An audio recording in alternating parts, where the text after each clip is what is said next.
Hello सभी को नमस्कार। मैं अरुण सर आप सभी का YouTube channel study with Arun Singh में स्वागत करता हूं।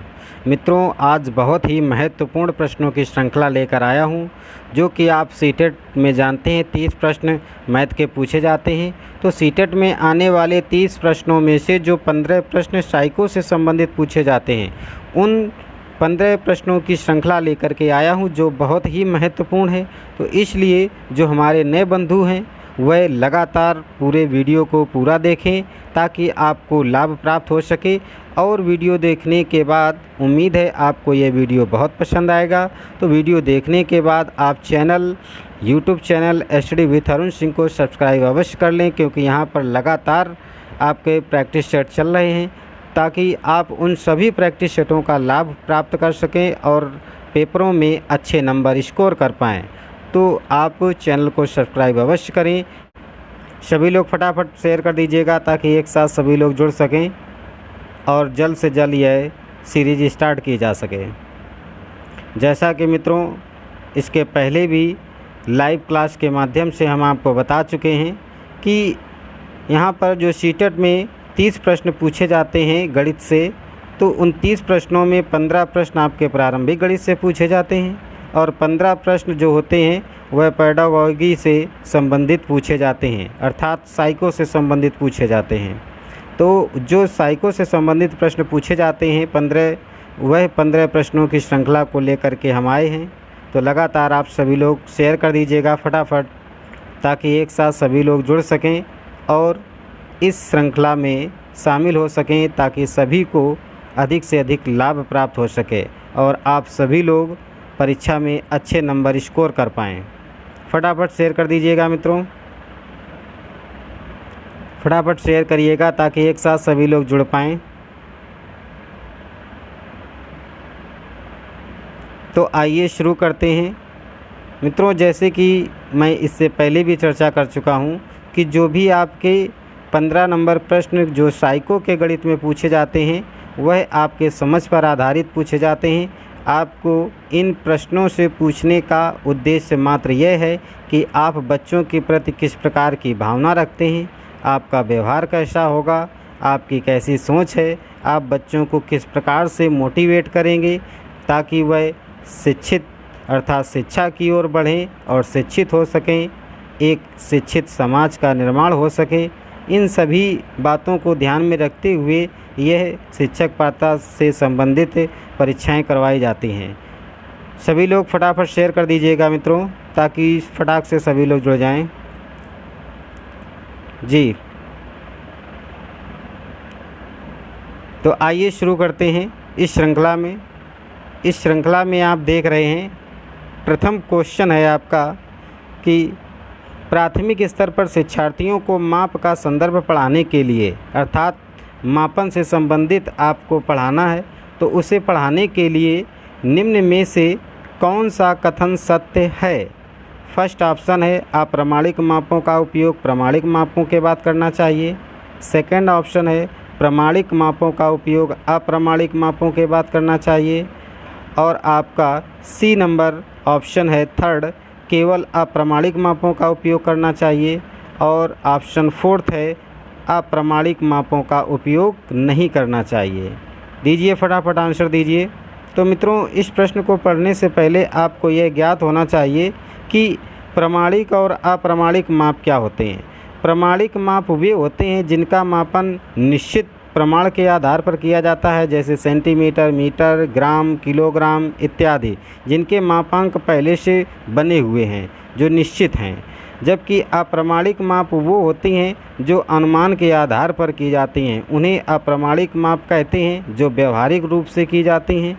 तो मित्रों, आपको शिक्षार्थियों को मापन संबंधित समस्या को हल कराने के लिए या उनको शिक्षा देने के लिए आपको सबसे पहले अप्रामाणिक मापों को बताना होगा, अर्थात व्यवहारिक रूप से उन्हें बताना होगा। तत्पश्चात आपको प्रामाणिक मापों का उपयोग करवाना चाहिए, तब बच्चे आसानी से समझ पाते हैं।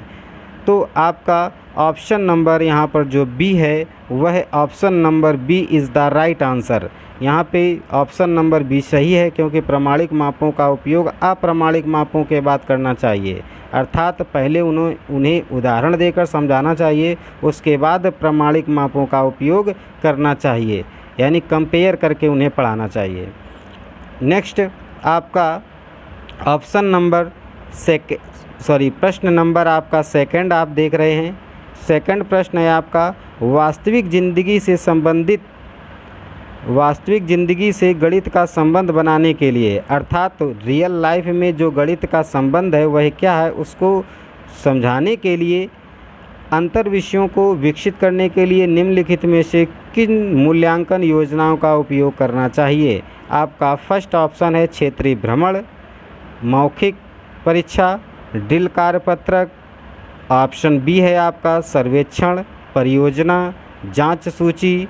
ऑप्शन सी है क्षेत्रीय भ्रमण, मौखिक परीक्षा, जांच सूची।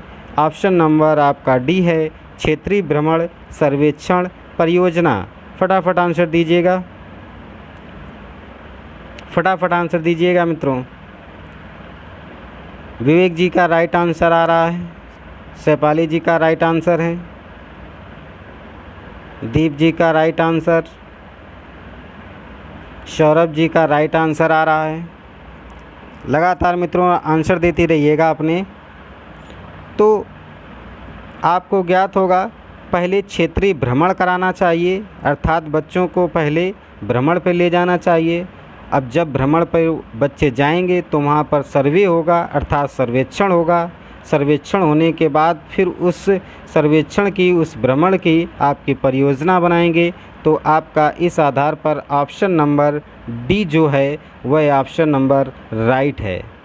इस प्रश्न का जो आंसर है वह option number D is the right answer. क्षेत्रीय भ्रमण, सर्वेक्षण और परियोजना इनको व्यवहारिक ज्ञान में जोड़ने के लिए आवश्यक है। तो यहाँ पर व्यवहारिक ज्ञान की बात की जा रही थी। आपका प्रश्न नंबर 3 है। प्रश्न नंबर 3 है गणित के कक्ष में यहाँ मिसप्रिंटिंग हो गया है मित्रों, इस पे ध्यान ना दें। गणित के कक्ष में दृष्टिबाधित छात्रों होना चाहिए। गणित के कक्ष में दृष्टिबाधित छात्रों के लिए निम्नलिखित में से कौन सा प्रयोग शिक्षा के साधनों के रूप में किया जाना चाहिए। अर्थात जो दृष्टिबाधित, जो देख नहीं सकते हैं, ऐसे छात्रों के लिए किन साधनों का प्रयोग किया जाना चाहिए कक्ष में। ऑप्शन नंबर 1 है आपका टेलर का गिनतारा, भिन्न का किट, संख्या चार्ट। ऑप्शन नंबर बी है संख्या chart, computer, geo board. Option number C Taylor का गिनतारा, computer, geo board. Option number D computer, संख्या चार्ट, जियो बोर्ड। तो राइट आंसर दीजिएगा सभी लोग, फटाफट राइट आंसर दीजिएगा।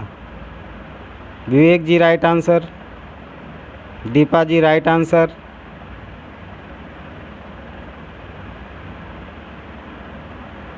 दीप जी एक बार देखिएगा, प्रश्न को अच्छे से देखिएगा।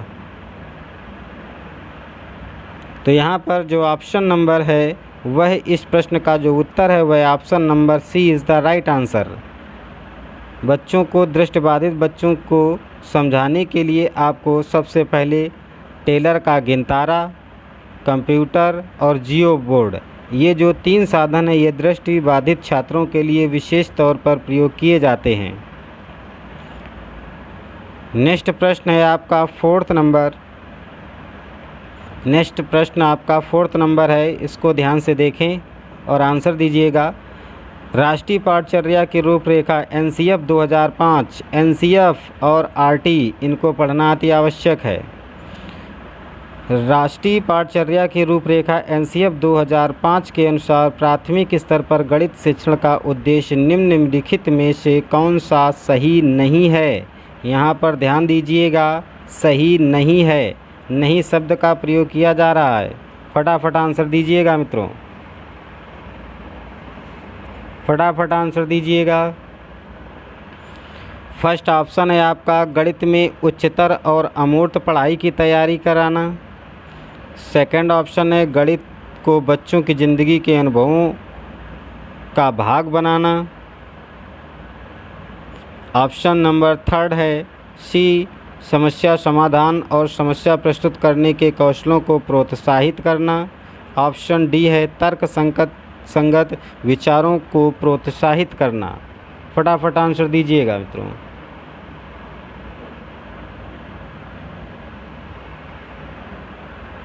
कौन सा नहीं है? फटाफट आंसर दीजिएगा। विवेक जी आपका राइट आंसर। तो इसका ऑप्शन नंबर जो राइट आंसर है, इस प्रश्न का जो राइट आंसर है वह है ऑप्शन नंबर फर्स्ट, गणित में उच्चतर और अमूर्त पढ़ाई की तैयारी कराना। यही सही नहीं है। यहाँ पे पूछ रहा है सही नहीं है। शैपाली जी आप ध्यान नहीं दे रहे हैं, यहाँ पर सही नहीं है दिया है। गणित में उच्चतर और अमूर्त पढ़ाई की तैयारी करना, यही सही नहीं है। नेक्स्ट प्रश्न है आपका 5 नंबर, जिसमें गणित में प्रतिचित्रण के लिए निम्नलिखित कथनों में से कौन सा कथन सत्य नहीं है। यहाँ पे भी ध्यान देना है सभी लोगों को, सत्य नहीं है। ऑप्शन नंबर आपका फर्स्ट है प्रतिचित्रण स्थानिक चित्रण को बढ़ाता है।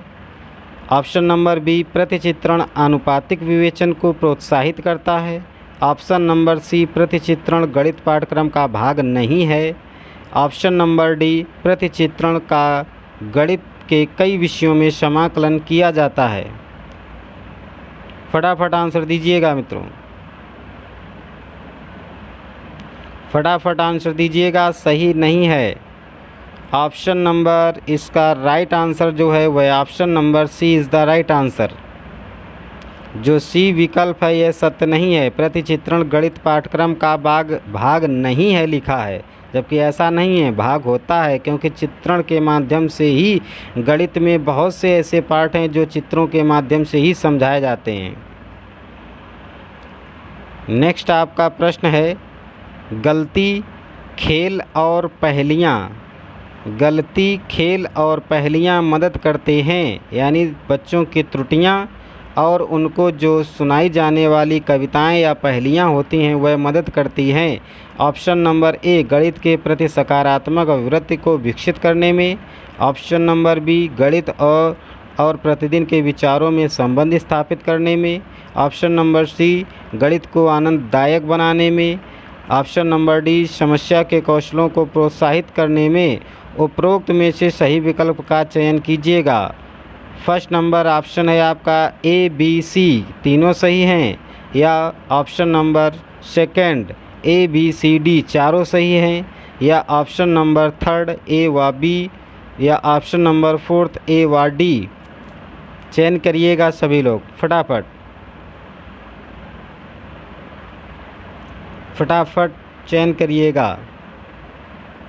मदद करते हैं तो गणित के प्रति सकारात्मक अभिवृत्ति को विकसित करने में बिल्कुल सही है, यह राइट आंसर है आपका फर्स्ट। गणित और प्रतिदिन के विचारों को संबंध स्थापित करने में बिल्कुल, क्योंकि शिक्षा पर इसी प्रकार का जोर दिया जाता है, क्योंकि जो आपका अध्ययन होता है अर्थात जो शिक्षा है, शिक्षा को व्यवहारिक ज्ञान से जोड़ने पर ही बल दिया जाता है। ऑप्शन नंबर सी, गणित को आनंददायक बनाने में, यह भी बिल्कुल सही है। पहेलियाँ इसी वजह से बुझाई जाती हैं ताकि जो छात्र होते हैं अर्थात जो बच्चे होते हैं वह बच्चे प्रेरित हों शिक्षा के लिए, इसलिए ऑप्शन नंबर सी भी राइट आंसर है। और ऑप्शन नंबर डी, समस्या समाधान के कौशलों को प्रोत्साहित करने में, बिल्कुल उनको प्रेरित किया जाता है, प्रोत्साहित किया जाता है। तो यहाँ पर जो राइट आंसर होगा वह option number second A, B, C, D चारों। नेक्स्ट प्रश्न है आपका गणित से भयभीत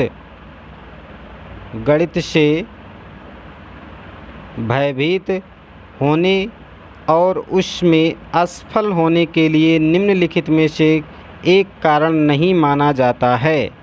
तो कौन सा कारण नहीं माना जाता है? गणित में भयभीत होने और उसमें असफल होने के लिए कौन सा कारण नहीं माना जाता है? फर्स्ट ऑप्शन है कक्षा कक्ष के अनुभव। ऑप्शन बी, प्रतीकात्मक संकेत। ऑप्शन सी, गणित की संरचना। ऑप्शन डी, लैंगिक भेद। फटाफट आंसर दीजिएगा। विवेक जी राइट आंसर आपका।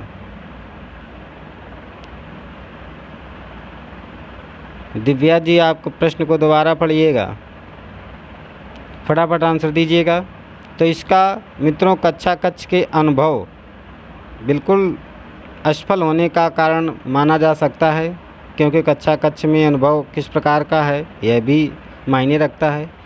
ऑप्शन नंबर बी, प्रतीकात्मक संकेत बिल्कुल मायने रखते हैं, क्योंकि प्रतीकात्मक संकेत अगर सही नहीं है, बच्चा कहीं ना कहीं मिस कर रहा है तो भी दिक्कत होगी। गणित की संरचना, यदि वह उसकी व्यवस्था को संरचना को नहीं समझ पा रहा तो भी दिक्कत है, माना जाएगा। लैंगिक भेद नहीं माना जाता है, लैंगिक भेद नहीं माना जाता है, तो option number D is the right answer है आपका। नेक्स्ट प्रश्न है आपका, प्राथमिक स्तर पर गणित की पहेलियाँ मदद करती हैं। प्राथमिक स्तर पर गणित की पहेलियाँ मदद करती हैं। ऑप्शन नंबर ए, कक्षा के प्रतिभा संपन्न विद्यार्थियों को पहचानने में, विद्यार्थियों को मनोरंजन प्रदान करने में, समस्या समझाने के कौशलों को परखने में, समस्या समझाने के कौशलों को प्रोत्साहित करने में। आंसर दीजिएगा फटाफट। तो इसका राइट आंसर है ऑप्शन नंबर डी, समस्या समझाने के कौशलों को प्रोत्साहित करने में। अर्थात जो पहेलियाँ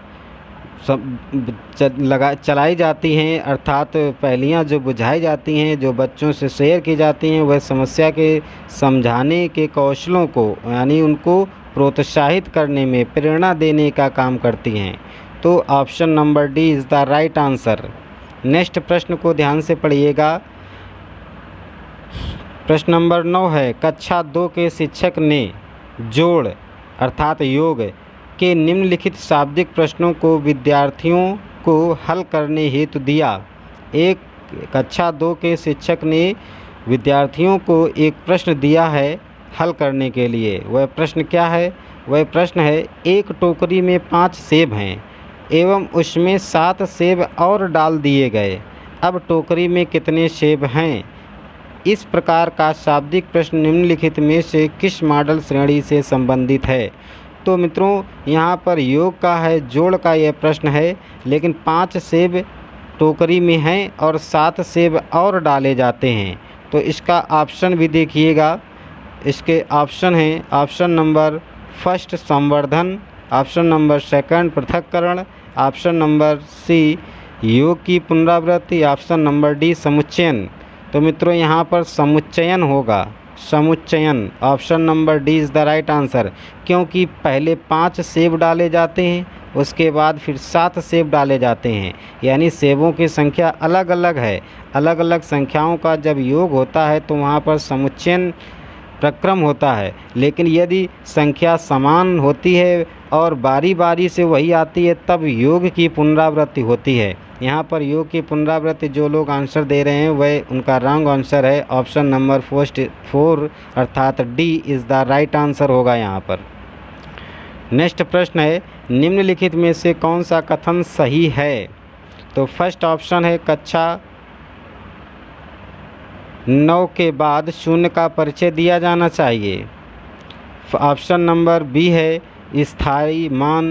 स्थानीय मान सिखाते समय शून्य का परिचय दिया जाना चाहिए। ऑप्शन नंबर सी है आपका, पढ़ाई जाने वाली प्रथम संख्या शून्य होनी चाहिए। ऑप्शन नंबर डी है, बच्चों में संख्या का ज्ञान विकसित होने के बाद शून्य का परिचय दिया जाना चाहिए। तो आपको राइट आंसर खोजना है इसमें, फटाफट आंसर दीजिएगा। कौन सा कथन सही है?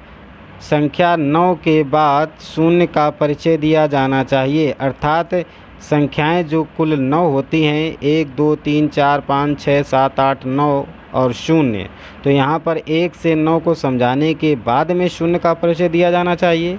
या फिर ऑप्शन नंबर बी है, स्थानीय मान सिखाते समय शून्य का परिचय दिया जाना चाहिए।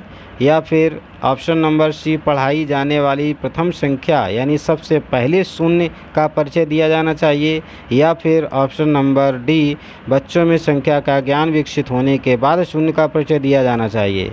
तो राइट आंसर दीजिएगा। Vivek ji right answer, Deepa ji right answer, Deep जी राइट आंसर। अन्य लोगों के आंसर नहीं आ रहे हैं,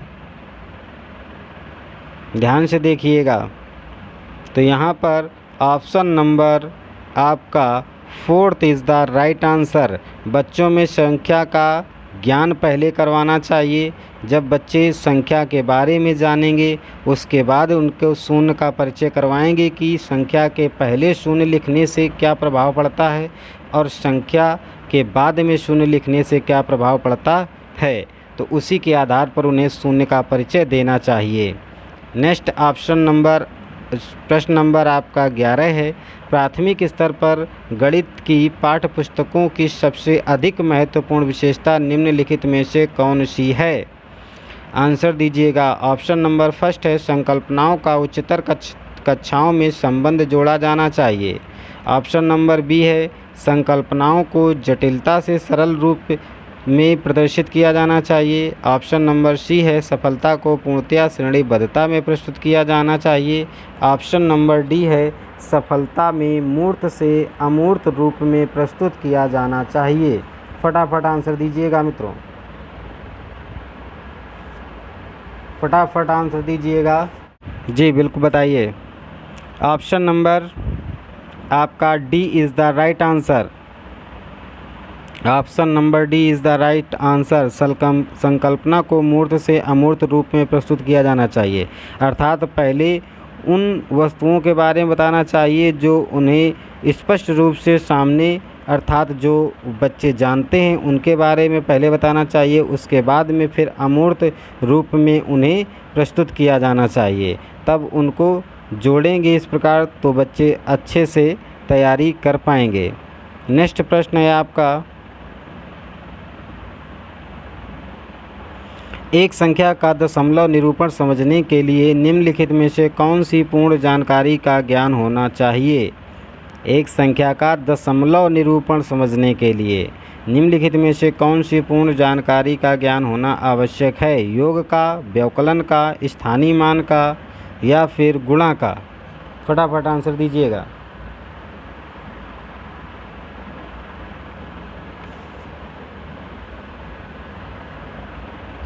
विवेक जी राइट आंसर आपका। आपके अधिकांश आंसर सही आते हैं। तो इसमें दशमलव को समझाने के लिए, दशमलव के निरूपण को समझने के लिए पूर्ण जानकारी का होना आवश्यक है, तो वह राइट आंसर आपका है ऑप्शन नंबर सी, स्थानीय मान। स्थानीय मान का आपको अच्छे से जानकारी होना चाहिए, तब आप दशमलव को समझ पाएंगे कि दशमलव की प्रकृति किस प्रकार की होती है। नेक्स्ट आपका प्रश्न है 13 नंबर, अंकगणित की 4 मूलभूत संक्रियाएं हैं, तो 4 मूलभूत संक्रियाएं कौन कौन सी हैं? फर्स्ट ऑप्शन है योग, भाग, परिमाप और क्षेत्रफल ज्ञात करना। ऑप्शन नंबर बी है आपका परिकलन, संगणना, रचना करना और समीकरण बनाना। ऑप्शन नंबर सी है योग, गुणा, भिन्नों का दशमलव में बदलना और सम आकृतियों की रचना करना। ऑप्शन नंबर डी है योग, व्यवकलन, गुणा और भाग। तो बताएं अंकगणित की 4 मूलभूत संक्रियाएं हैं। फटाफट आंसर दीजिएगा। दीप जी ध्यान से पढ़िएगा। विवेक जी आप भी चूक गए हैं। इसमें ऑप्शन नंबर 4th अर्थात डी ऑप्शन आपका राइट आंसर है। योग, व्यवकलन, गुणा और भाग, यह 4 जो हैं ये गणित की मूलभूत संक्रियाएं होती हैं। नेक्स्ट आपका प्रश्न है यदि एक शिक्षार्थी को संख्याओं और परिकलन में समस्या हो रही है, अर्थात उस शिक्षार्थी जो छात्र है उसको संख्याओं और परिकलन में समस्या हो रही है, तो असमर्थता हो सकती है जिसका नाम है, अर्थात उसको संख्याओं के परिकलन का मतलब होता है गणना करने में, कैलकुलेशन करने में उसको समस्या हो रही है, तो उस समस्या का नाम क्या हो सकता है? लेखन अक्षमता यानी डिस्ग्राफिया है। ऑप्शन नंबर बी गणितीय क्षमता, डिस्कैलकुलिया है। ऑप्शन नंबर सी दृश्य स्थानिक संगठन में असमर्थता यानी दृश्य स्थानिक संगठन में असमर्थता। ऑप्शन नंबर डी पठन अक्षमता अर्थात डिस्लेक्सिया। बहुत मोस्ट इम्पोर्टेंट प्रश्न है यह, आंसर दीजिएगा फटाफट। दीप जी राइट आंसर, विवेक ji right answer, Deepa ji right answer, Priya ji right answer,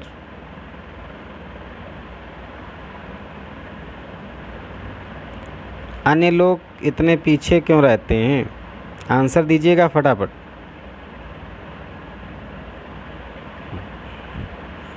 तो इसका राइट आंसर है आपका ऑप्शन नंबर बी गणित अक्षमता है, अर्थात उसको कैलकुलेशन में देखिए, इसको रिलेट करके आप ध्यान से देख लीजिएगा।